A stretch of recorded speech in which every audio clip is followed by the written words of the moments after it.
Hello, ನಮಸ್ತೆ. ನೋಡಿ, నేను ಹಸಿ ಕಳೆಕಾಯಿ ಬೀಜ ಚಟ್ನಿ ಮಾಡ್ತಾಯಿದ್ದೀನಿ. ಇವಾಗ ಹಸಿ ಕಳೆಕಾಯಿ ಬೀಜನ ಸ್ವಲ್ಪ ಹುರ್ಕೊಂಬಿಡ್ಬೇಕು.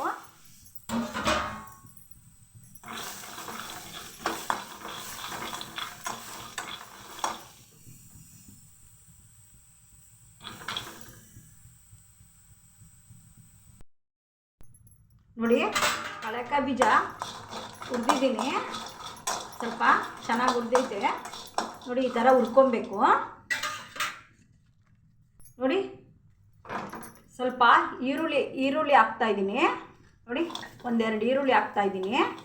ಎರಡೆರಡು ಹಸಿಮೆಣ್ಸಿಕಾಯಿ ಹಾಕ್ತಾಯಿದ್ದೀನಿ. ಸ್ವಲ್ಪ ಕೊತ್ತಂಬರಿ ಸೊಪ್ಪು ಹಾಕ್ತಿದ್ದೀನಿ. ಬೆಳ್ಳುಳ್ಳಿ ಒಂದು ಸ್ವಲ್ಪ ಹಾಕ್ತಾಯಿದ್ದೀನಿ, ಒಂದು 4-5. ನೋಡಿ, ಹುಣಸೆಹಣ್ಣು ಸ್ವಲ್ಪ ಹಾಕ್ಬಿಡ್ಬೇಕು. ನೋಡಿ, ಹುಣಸೆಹಣ್ಣು ಸ್ವಲ್ಪ. ನೋಡಿ, ತೆಂಗಿನಕಾಯಿ, ಕೊಬ್ಬರಿ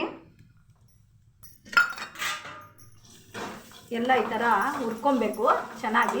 ಚಟ್ನಿಗೆ ಹಸಿ ಕಳೆಕಾಯಿ ಬೀಜ ಚಟ್ನಿ.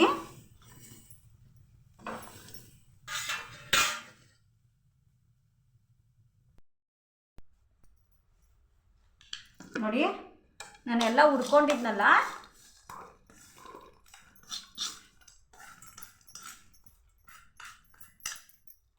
ನೋಡಿ ಇದಕ್ಕೆ ಹಾಕಿ ಮಿಕ್ಸಿಗೆ ಆಡಿಸ್ಬಿಡೋಣ.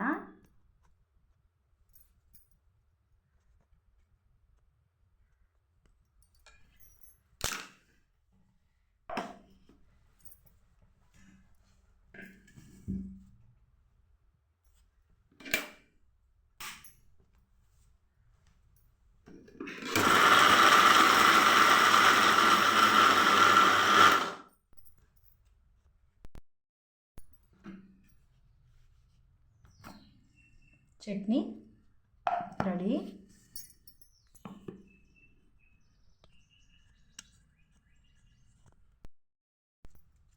ನೋಡಿ, ಇವಾಗ ಒಗ್ಗರಣೆ ಹಾಕ್ತಾ ಇದ್ದೀನಿ.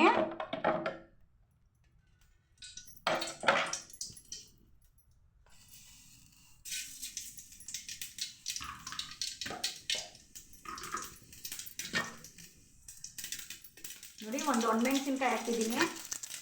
ಸ್ವಲ್ಪ ಕರಿಬೇವಿನ ಸೊಪ್ಪು ಹಾಕಿದ್ದೀನಿ. ನೋಡಿ, ಸ್ವಲ್ಪ ಈರುಳ್ಳಿ ಹಚ್ಕೊಂಡಿದ್ದೆ.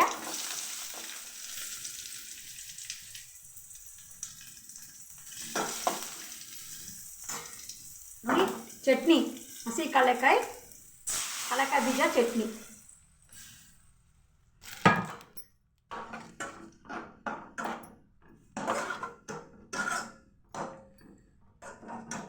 ನೋಡಿ, ರೆಡಿ.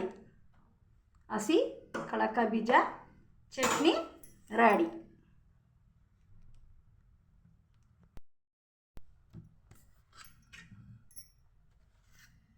ನೋಡಿ, ಸ್ವಲ್ಪ ಉಪ್ಪು ಹಾಕ್ಬಿಡೋಣ.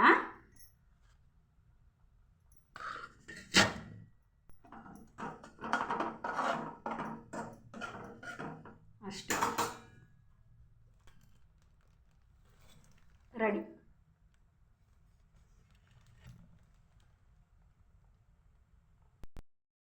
ನೋಡಿ, ಚಪಾತಿ ಚಟ್ನಿಗೆ ತುಂಬ ಚೆನ್ನಾಗಿರುತ್ತೆ. ಹಸಿ ಕಳೆಕಾಯಿ ಬೀಜ ಚಪಾತಿ ತುಂಬ ರುಚಿಯಾಗಿರುತ್ತೆ. ನೋಡಿ, ಎಷ್ಟು ಮೆತ್ತಗೆ ಬಂದಿದೆ. ನೋಡಿ ನೋಡಿ ನೋಡಿ,